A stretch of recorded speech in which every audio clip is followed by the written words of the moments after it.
Vérissure, le numéro 1 des alarmes en France. Rendez-vous sur vérissure.fr pour votre demande de devis gratuit. Vérissure présente. Sud Radio, parlons vrai chez Bourdin, 9h-10h, Jean-Jacques Bourdin. Les fonctionnaires, la fonction publique,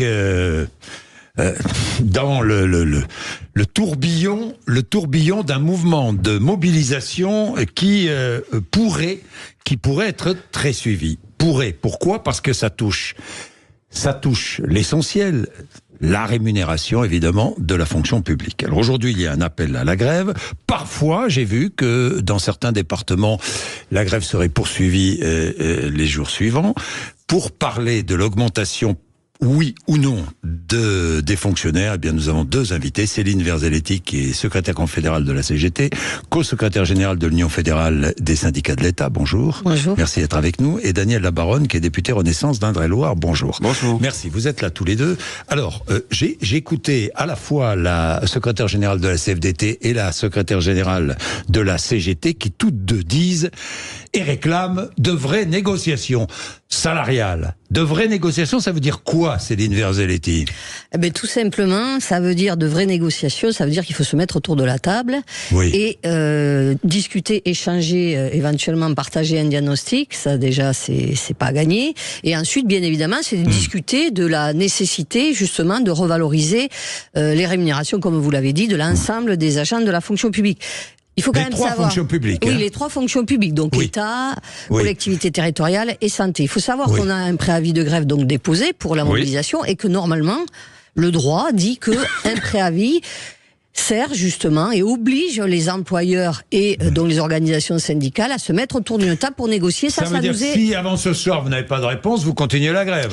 Non, ça veut dire que déjà le ministre de la fonction publique que vous recevez, me semble-t-il, demain ne respecte pas le droit en la matière puisqu'il ne nous a pas reçus pour justement négocier sur la plateforme revendicative que nous portons lors de cette journée de mobilisation. C'est une obligation. Qui dit préavis dit négociation et cette négociation pour l'instant nous est refusée par le ministre de la fonction public qui ne nous a pas reçus pour discuter donc justement de ces revalorisations. Vous demandez ce matin, il sera là demain, effectivement, avec moi. Vous lui demandez ce matin d'ouvrir des négociations salariales. Il aurait dû le faire avant. Il l'a pas fait. Il l'a pas fait, oui. Bon, il l'a pas fait. Mais vous demandez à ce qu'il ouvre ces négociations demain. Bien évidemment. Bon. Alors, vous êtes député de la majorité. Est-ce que le ministre doit ouvrir des négociations salariales ou pas Écoutez, le diagnostic. Oui. En 2 ans, nous avons fait pour la rémunération salariale des agents de la fonction publique ce que nous n'avions pas fait depuis 37 ans, depuis l'ère François Mitterrand. Puisque d'une part, nous avons augmenté le point d'indice général pour l'ensemble des fonctionnaires, 3,5% en juillet 2022, 1,5% en juin 2023, ça représente plus 6%. Avec une inflation qui est à 10% quand même. Oh non, l'inflation était sur 2 ans. En 2023, sur 2 ans en 2023, elle était moins Non, mais sur 2 ans, je parle. Oui, mais l'augmentation du... Non, vous avez augmenté de 6% sur 2 ans, l'inflation sur 2 ans est de combien ? Ça, ce sont des mesures à caractère général. Oui. Et puis, nous avons pris des mesures plus spécifiques pour les fonctionnaires les moins bien payés. Nous avons augmenté le nombre de points d'indice dont pouvaient bénéficier ces fonctionnaires.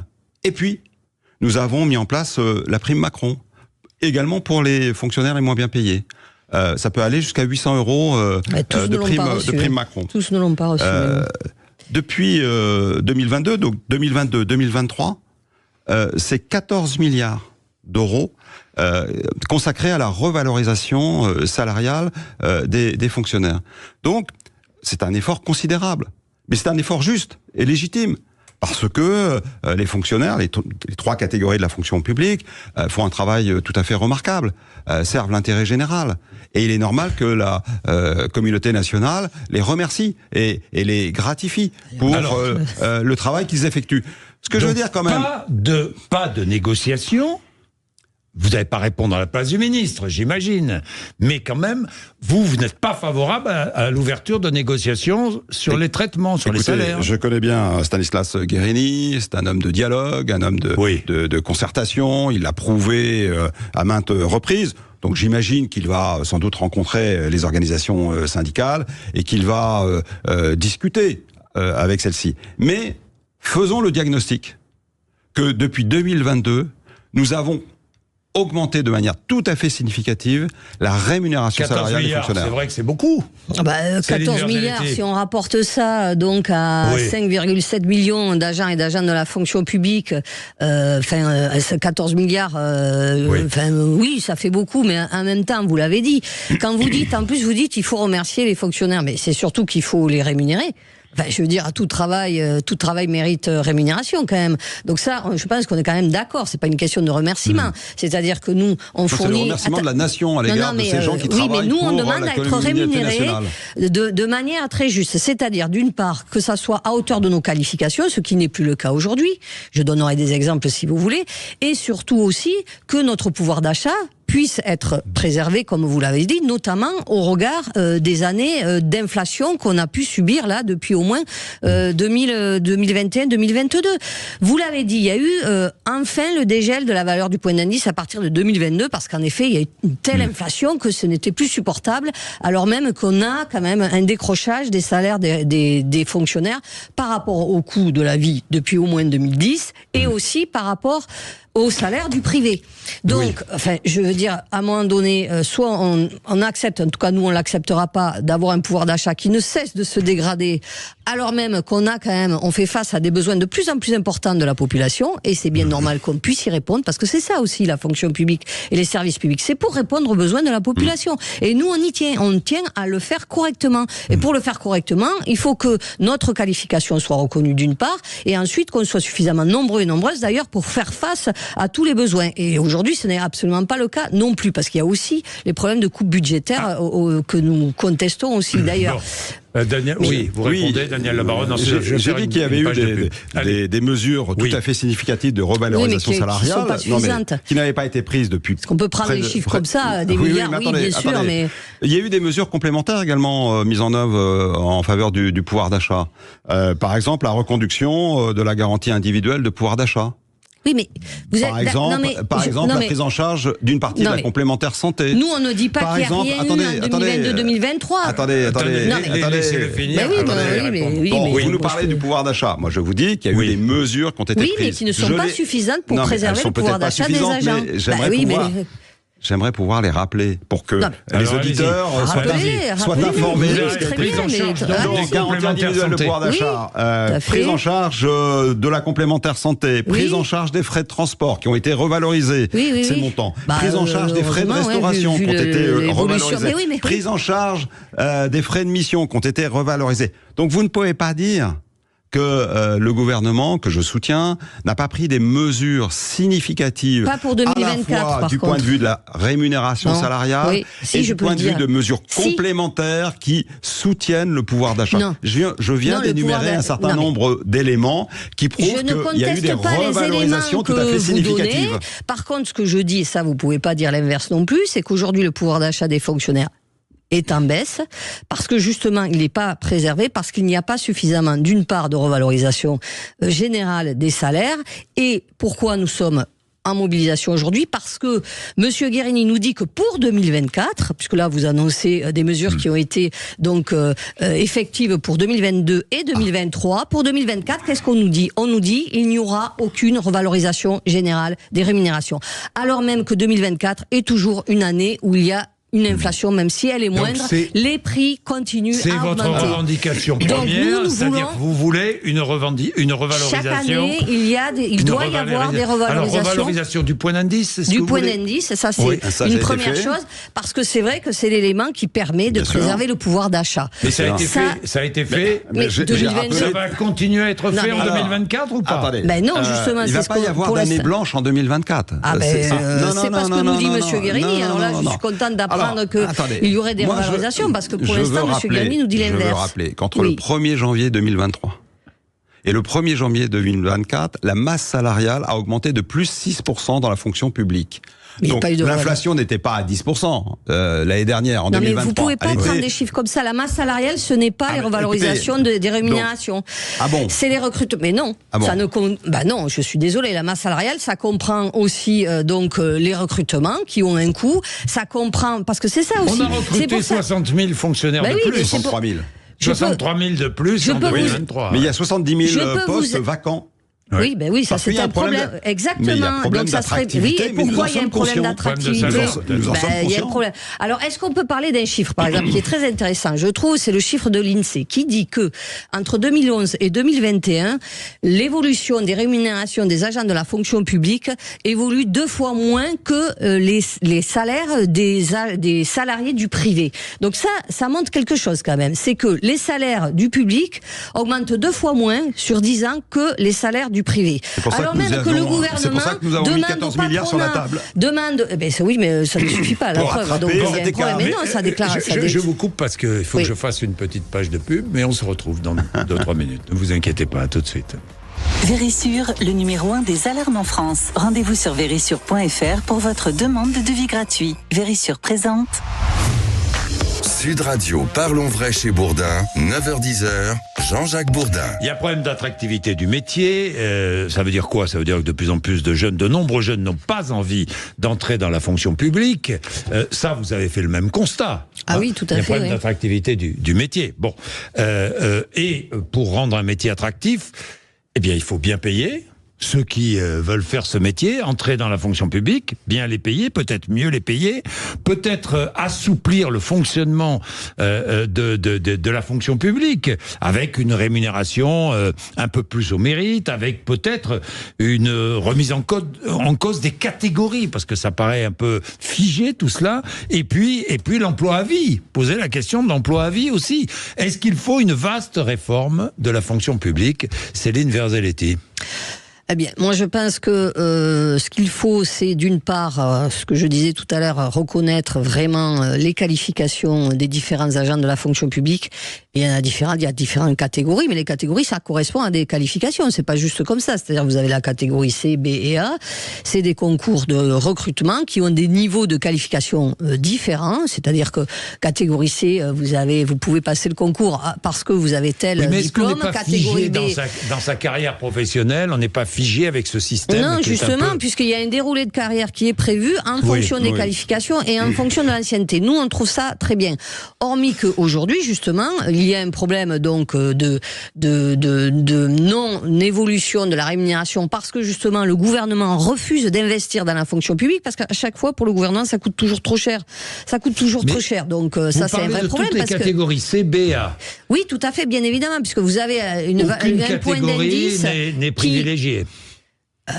Non, alors à part qu'il y a un gros décrochage par rapport notamment à la catégorie B et la catégorie A, puisque eux en fait ils sont pas remontés systématiquement au niveau des rémunérations parce qu'ils sont au-dessus du SMIC. Je vais vous donner un exemple. Oui. Quelqu'un qui est en catégorie C aujourd'hui de la fonction publique, pourrait se retrouver facilement en dessous du SMIC, notamment lorsque le SMIC il est revalorisé par rapport justement à l'inflation, puisque nous on a des rémunérations qui ne sont pas indexées par rapport au coût de la vie. Ce que nous revendiquons d'ailleurs aussi.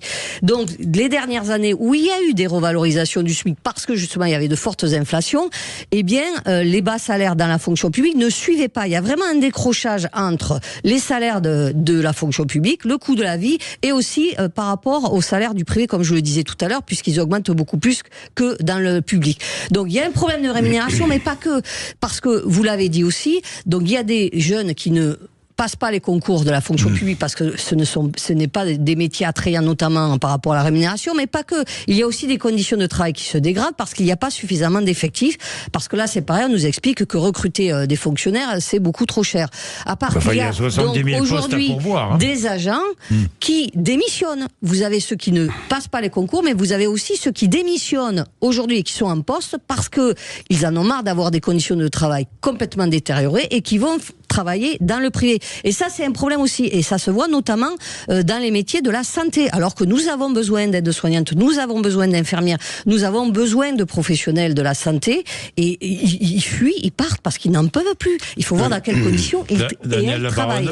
Écoutez, je peux pas vous laisser dire que le gouvernement se désintéresse de la fonction publique. On a mis sur la table 14 milliards d'euros en 2 ans. Le budget du ministère de l'Agriculture, c'est 9 milliards à titre de comparaison. On le voit, ça vous coûte. Vous arrêtez pas de dire oh là, ça coûte trop cher. Je vous ai pas interrompu. Laissez-moi parler. Oui, allez-y. Alors allez-y. c'est vrai qu'il y a dans la fonction publique, il peut y avoir des problèmes d'évolution de carrière, d'évolution salariale. Mais pourquoi ? Parce que le cadre est beaucoup trop rigide. Parce que on ne valorise pas suffisamment les talents, les initiatives, peut-être les prises de risques.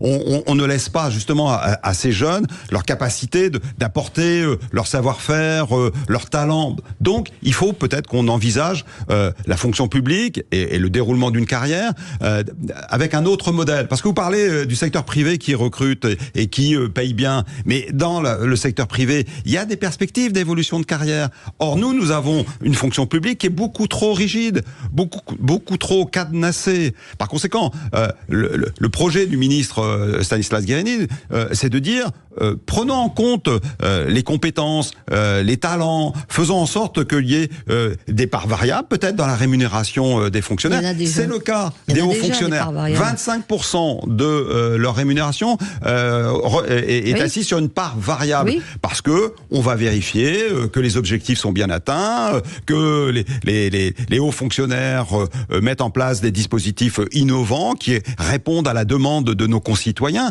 Bref, il faut que la fonction publique, elle soit en mouvement, elle soit attractive, il faut qu'elle valorise les talents. Mais comment ? Il y a tout un tas d'éléments. C'est toute la question. Il y a tout un tas d'indicateurs de performance qui peuvent être mis en place. Et c'est sur la base de ces indicateurs de performance, sans remettre en cause la question de l'emploi à vie, parce que nous avons des fonctionnaires qui sont là pour défendre l'intérêt général, donc c'est une spécificité. Mais en même temps, il faut que la fonction publique, elle évolue, elle soit moins rigide, moins cadenassée. Moi, j'en sais rien. Vous dites ça, mais moi, je suis d'accord que la fonction publique puisse évoluer, notamment par rapport au fait qu'elle doit pouvoir répondre aux besoins de la population et notamment aux nouveaux besoins. Ça, c'est une réalité. Mais il faut vraiment partir des besoins de la population et non pas partir du constat que systématiquement il faut des économies et que la fonction publique serait une variable d'ajustement économique. Bien sûr, les coupes budgétaires que nous a imposées là, les 10 milliards. Comment ça, c'est autre chose ? Comment ça n'a rien à voir ? Mais vous plaisantez ou quoi ? Ça va avoir un impact direct sur les fonctionnaires ? Mais bien sûr que si. 800 millions d'économies sur la masse salariale de la fonction publique, vous trouvez que c'est rien ? Ce ne sont pas des économies, nous mais bien sûr que si. Nous prenons les réserves qui avaient été mises en place dans les différents programmes budgétaires. Bien sûr, 800 millions d'économies sur la masse salariale de la fonction publique, c'est rien pour vous, très bien. À un moment donné, quand vous dites toujours systématiquement ça coûte trop cher, vous ne partez pas des besoins de la population. Vous expliquez que les services publics et la fonction publique, ce n'est pas valorisé parce que vous ne mettez pas en lumière ce que crée la fonction publique, les services publics. Et ça, je trouve que ça serait plus à valoriser d'ailleurs de la part du gouvernement. Bien, merci. Moi, je pense que les qualifications, quand même, c'est important à reconnaître. Et il y en a beaucoup dans la fonction publique, mais très mal reconnues. Et je ça, pense c'est un que vrai vous problème. avez défendu chacun votre point de vue. Nous avons pu analyser cette situation en vous écoutant. Demain, nous recevrons le ministre de la fonction publique. Je lui poserai toutes ces questions. On va voir ce qu'il va me dire. Dans un instant, Valérie Expert et Gilles Gansman reçoivent Franck Lanoux, ancien directeur général de RMC. Et je suis très heureux que Franck vienne sur cette antenne. Nous avons partagé tellement d'années dans le succès d'RMC. Avec Franck, ce sont des souvenirs inoubliables, évidemment. Merci, 9h57, vous êtes sur Sud Radio. Sud Radio, parlons vrai chez Bourdin, 9h-10h, Jean-Jacques Bourdin. Avec Vérissure, le numéro 1 des alarmes en France. Rendez-vous sur vérissure.fr pour votre demande de devis gratuit.